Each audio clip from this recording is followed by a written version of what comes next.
l'intérieur de notre territoire terrestre. Mais depuis que ñuy exploiter gaz ak pétrole dafa xaw a dem un peu vers l'ouest, le centre de gravité sécuritaire de notre pays, du fait que léegi nii dans notre espace maritime richesse yu bari yu Sénégal di yaakaar pour mën a avancer fa la ñu ne muy pétrole ak gaz. Pétrole nag fu mu ne gaz fu mu ne dina am ñoo xam ni dañuy bëgg a ñëw jël ci seen wàll waaw pétrole ci monde bi ak gaz ci monde bi fu mu mënti ne dina am ñoo xam ni dañuy organiser wu pour ñëw jël ci seen wàll am ay marchés parallèles d'exploitation de nos puits de pétrole ak de nos espaces gaziers. loolu tax nag dañ ko war a protéger dañ ko war a aar.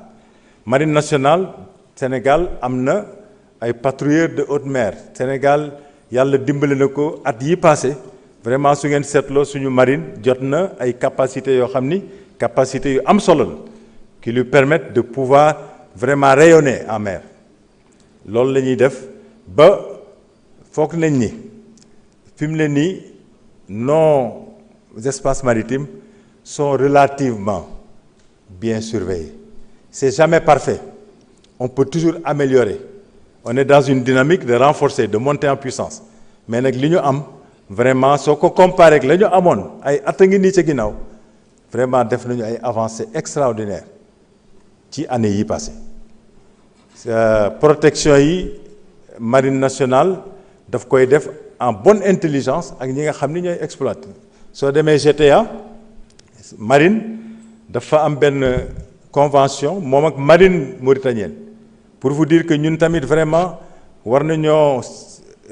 fier ci suñu bopp parce que réew yuy nangu di ànd joxante loxo di protéger benn plateforme boo xam ne ñoo ko bokk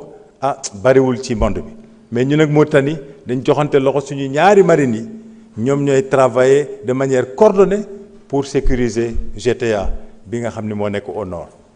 ba pare signé nag ak BP. BP di leen jox moyens yi nga xam ne moom lañ soxla pour dem def ko léegi au niveau de Sangomar foofu on n'a pas pu signer directement ak Woodside mais dañuy signer ak Petrosen signer ak Woodside ba pare ñu mën ñoo jox nag sur la base de cette convention les moyens dont nous avons besoin pour pouvoir protéger Sangomar. Invalides yi ñëw nañu plusieurs fois invalides yi suñu ay frères d'armes lañu suñu ay camarades d'armes lañu dama leen di wax saa yu ma leen recevoir may leen yéen da ngeen a defe ni peut-être yéen rek yéen ay invalides mais invalides yi bari na forme de invalide physique am na mais ñu bari invalidité mentale dañ koy am aussi te doo ko gis donc ñun ñii ñëpp yàlla am na lum ñu teg. am na ñoo xam da nga koy gis am ñoo xam doo ko gis donc ñun ñëpp benn famille lañu rek waaw yàlla dafa différencier rek natt yum ñu teg mais amul ku ci amul ñu doon ñoo xam ne nag ñun dañ leen a considérer comme ñu bokkal nekk ndey ak baay ndax li leen jox loolu mooy dañoo demoon di xeexal seen réew wala ñu nekk di liggéeyal seen réew à l'intérieur du Sénégal loolu fekk leen ci donc ñooñu am na benn respect ak considération boo xam dañ leen ko jox yàlla xam na ni forces armées dañu am respect ak considération ci invalides yi suñu yéene ëpp na lool liñ leen mën a defal mais nag ñu ngi ciy góorgóorlu parce que at yi passé dañoo commencé woon sax ba defal leen journée boo xam ne ñoom lañ ko dédié journée dédiée aux invalides nga xam ni suñu partenaires yëpp ku ci ne day ñëw jàppale invalides yi ñu joxe ay millions ren jii nag le SEMGA a fait même mieux que ce qu'on faisait les années passées ndax dafa def delloo njukkal boo xam ni su ngeen ko seetloo ça a été très très très bien couvert par la presse et puis ça a permis de mobiliser des centaines de millions qui ont permis d'aider nos invalides doyul mais nag ñu ngi góorgóorlu voilà dañ leen di am na prime spéciale boo xam ne aussi président Sall moo ko fi bàyyi woon ñu leen koy jox am na une allocation forfaitaire bu ñu leen di jox delloo njukkal, j'en ai parlé tout à l'heure, mais aussi réversion de la pension pour ñi nga xam ne dañu am yenn certain pourcentage d'invalidité pour que même suñu fi nekkul aussi ñu mën koo jox seeni njaboot. te tamit nag vraiment on va pas baisser les bras, on va continuer à échanger avec eux pour savoir exactement comment est-ce qu'on peut les accompagner, parce que nit ki tamit soo koy defal da nga koy laaj li mu bëgg. doo toog fi nga toog rek daal di décider ne lii la bëgg daal di ñëw fekk moom bëggul loolu.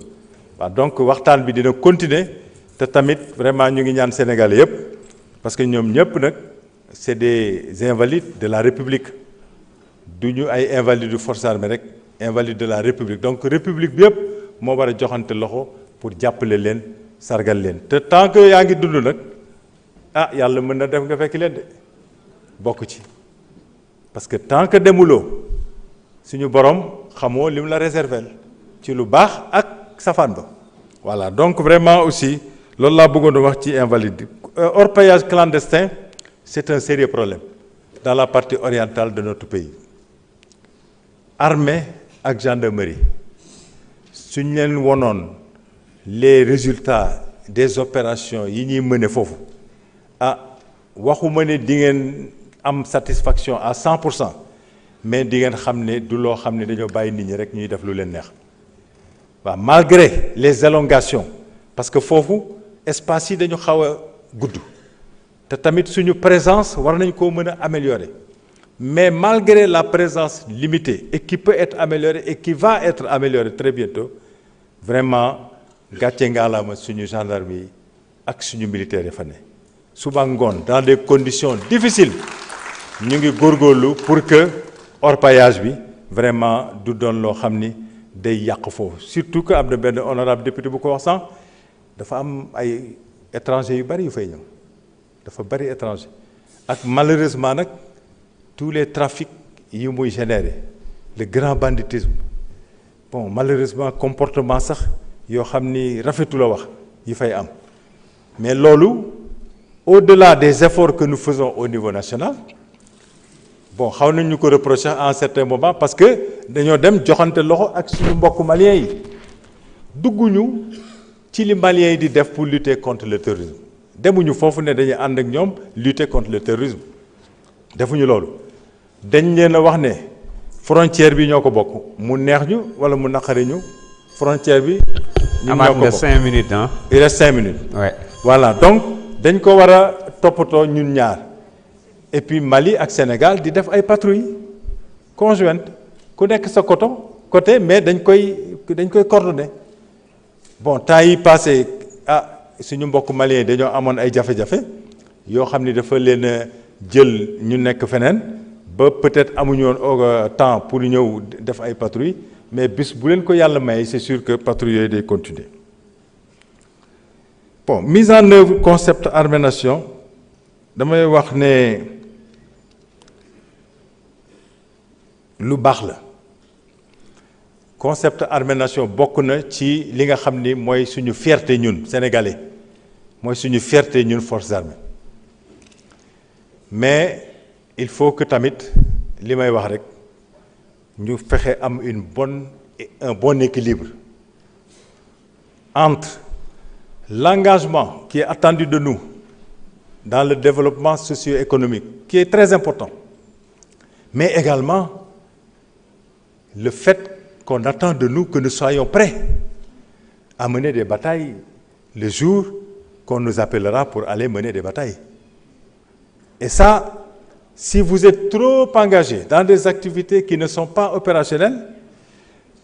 il se peut que vous perdiez votre préparation opérationnelle, votre aptitude opérationnelle, au point que